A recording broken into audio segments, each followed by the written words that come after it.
اللہ اکبر اللہ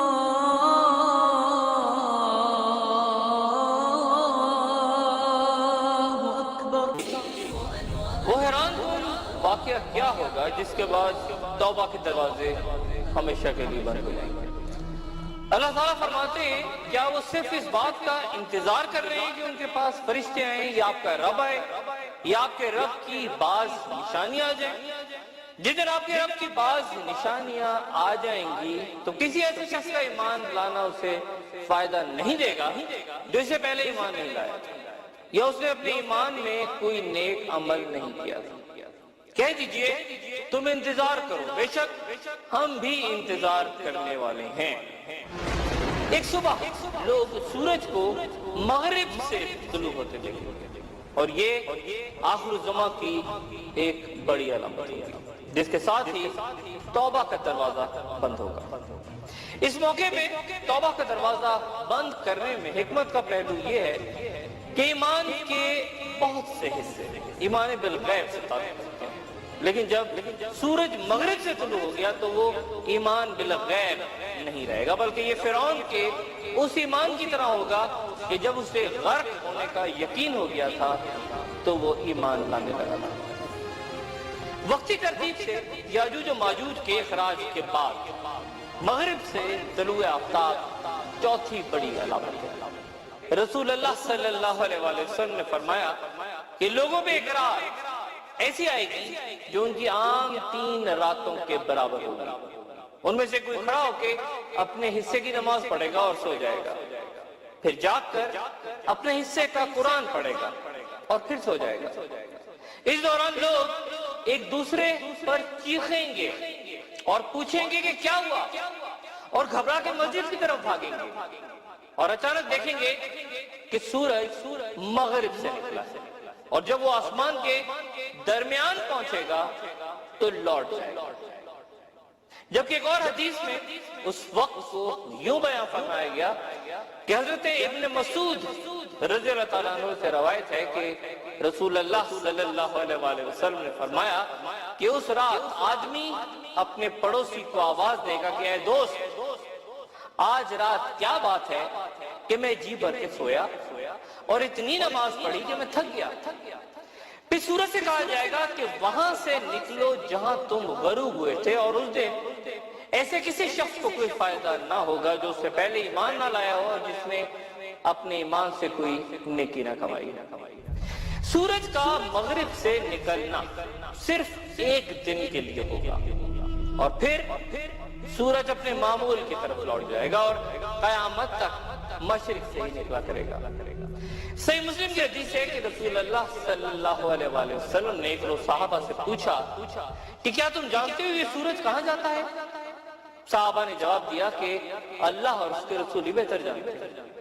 آپ صلی اللہ علیہ وسلم نے فرمایا کہ یہ سورج چلتے چلتے عرش کے درمیان پہنچ کے سجدے میں گر پڑتا ہے، حتیٰ کہ اس سے کہا جاتا ہے کہ اٹھو اور جہاں سے آئے ہو وہیں لوٹ جاؤ۔ وہ لوٹتا ہے اور پھر اپنے معمول کے مطابق دوبارہ طلوع ہو جاتا ہے۔ ایک روز وہ چلے گا اور جب عرش کے نیچے اپنے ٹھہرنے کی جگہ پہنچے گا تو اسے کہا جائے گا کہ اٹھو اور آج جا کے مغرب سے طلوع ہو جاؤ۔ چنانچہ وہ صبح کے وقت مغرب سے طلوع ہوگا۔ نبی کریم صلی اللہ علیہ وسلم نے فرمایا کہ تم جانتے ہو یہ کب ہوگا؟ یہ اس وقت ہوگا جب کسی ایسے شخص کو فائدہ نہ ہوگا جو ایمان نہ لایا ہو یا ایمان کی حالت میں اس نے نیک عمل نہ کیا۔ سورج نظام شمسی ہمارے نظام شمسی کا مرکز ہے، ہمارے سورج، اور زمین سے کچھ 3,30,000 گنا زیادہ حجم رکھتا ہے۔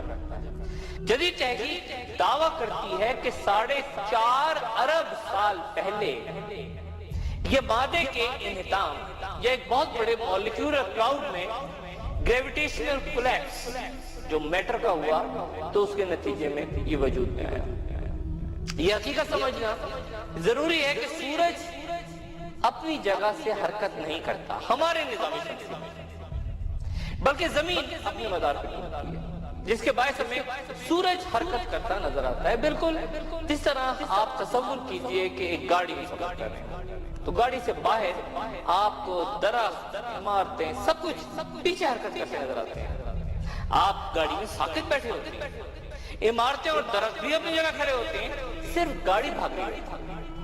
ہم بھی زمین پہ کھڑے حرکت کرتے سورج کو دیکھتے ہیں تو نہ ہم حرکت کر رہے ہوتے ہیں نہ سورج، بلکہ زمین گردش میں ہوتی ہے۔ زمین مشرق کی طرف اپنے مدار پہ گھومتی ہے اور چند مفسرین کے مطابق وہ اچانک اپنی گردش کا رخ تبدیل کرے گی، لیکن چند علماء مغرب سے سورج طلوع ہونے کو بھی علامتی قرار دیتے ہیں، اور وہ مغربی اور لادینی تہذیب جو کہ انتہائی پرکشش، چمکتی دمکتی، آنکھیں خیرہ کرتی، سارے عالم کو جکڑ رہی ہے، یہ وہ سورج کا سا دھوکا یا سراب ہے جس کی جانب ان علماء کے نزدیک اشارہ ہے۔ توبہ کا دروازہ بند ہونے پر بھی علماء میں اختلاف ہے، اور چند کے نزدیک جہاں مسلمان ایک ایک کر کے اپنے اعمال کا حساب دیں گے، اس لیے وہ اپنی گناہوں کی انفرادی توبہ کرتے ہیں، ان کے لیے یہ دروازہ کھلا رہے گا۔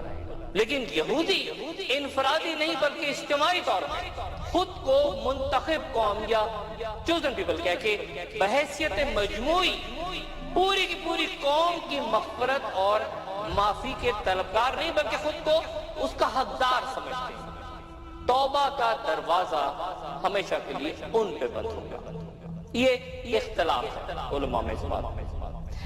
قرآن شریف میں اللہ تعالیٰ فرماتے ہیں ان کی توبہ نہیں جو برائیاں کرتے چلے جاتے ہیں یہاں تک کہ ان میں سے کسی کے پاس موت آ جائے تو کہہ دے کہ میں نے اب توبہ کی، اور ان کی توبہ بھی قبول نہیں، جو کفر پہ ہی مر جائیں۔ یہی وہ لوگ ہیں جن کے لیے ہم نے المناک عذاب تیار رکھا ہے۔ توبہ سے متعلق ایک اور حدیث کچھ یوں ہے کہ حضرت ابو موسیٰ رضی اللہ عنہ سے روایت ہے کہ رسول اللہ صلی اللہ علیہ وسلم نے فرمایا کہ اللہ تعالیٰ رات کے وقت ہاتھ پھیلاتے ہیں کہ شاید دن کے وقت گناہ کرنے والا توبہ کرے، اور دن کے وقت ہاتھ پھیلاتے ہیں کہ شاید رات کو گناہ کرنے والا توبہ کرے، اور وہ تب تک ایسا کرتے رہیں گے جب تک سورج مغرب سے طلوع نہ ہو جائے۔